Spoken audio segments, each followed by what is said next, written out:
Hi guys, this is Richmond from GI Milsim. We're sitting in the boardroom at GI Milsim's headquarters up here in Montreal. We're going to do a little product review for you today.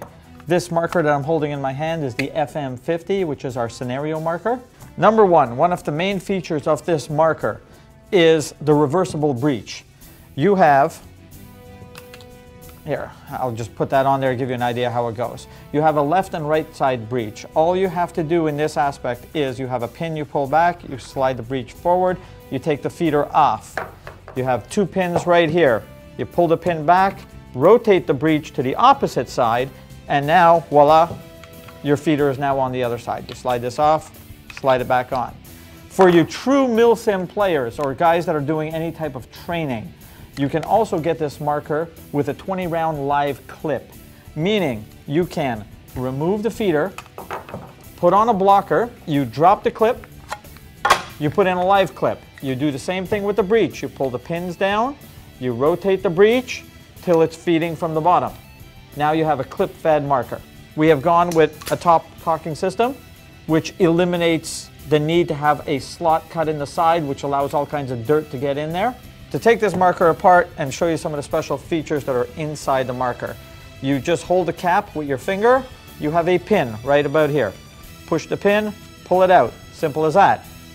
Step number two, lift the breech. It is locked in the front. On the front, it is locked with a swivel. In the back, it is but the pin that holds it in place. Now, one of the great aspects of this marker is the fact that you do not need any tools to take it apart. You grab the back end, you pull it out. Once you pull it out to approximately that length, you will see there is a pin protruding here. All you have to do, I will try to show this without running myself over. All you do is rotate this away from the cocking rod. Once you have, you can pull the whole thing out. There you go. There's your whole valve system, guys. Now, I'll go back to the breech, which I showed you earlier. In this case, you pull your two pins again in the front, right here. Pull them down. Grab your breech, pull it out. There you go. That's your breech. You notice that you have several holes over here. These are the different locking positions for your left, right, and bottom feed. Now, again, what goes on a marker? You do have ball detents that you have to change on a regular basis. Probably get 50, 100,000, 200,000 shots with them, but eventually you do have to change them. So in this case, what we've done is there's a plastic cap right here. If you see the ball detents right there, simple. No tools needed again to change them. Let me put that back. Hate the loose parts. We are done. Now, we'll show you as we open the marker. If you look straight down here, there is nothing. Nothing left over there to worry about. As far as your trigger mechanism goes, it's all down here. Very accessible if you ever need to do any kind of maintenance or cleaning on it. So, simple to go. Now, you do have options on this marker. You have quite a few options, actually. You have a 20-round live clip, like I said, for true Milsim players. You do have also the option of getting a cover for the top so you do not have a ball feed. Again, for the Milsim players. We also have a front shroud, a tactical front shroud that has more Picatinny rails on all four sides. You have a stock option, which you can see on this marker right here. And by this time next year, you'll have a lot more options coming too that we'll discuss in later videos. Have a good day, guys.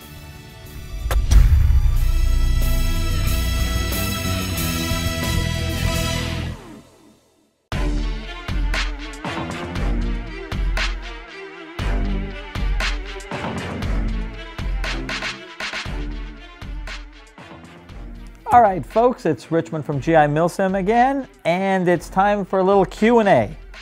I have some questions that repeatedly been showing up on the internet, and my staff was nice enough to print me out a copy, and I'd rather address it right now for everybody's sake.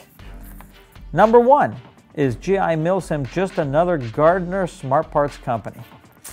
Well, I have to say far from it, although they did have a lot of influence in what we've brought to market.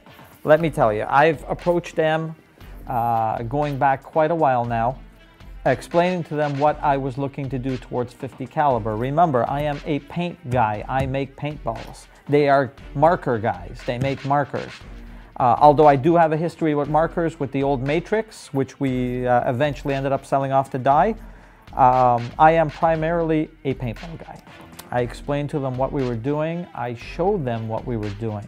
So is it another Smart Parts company?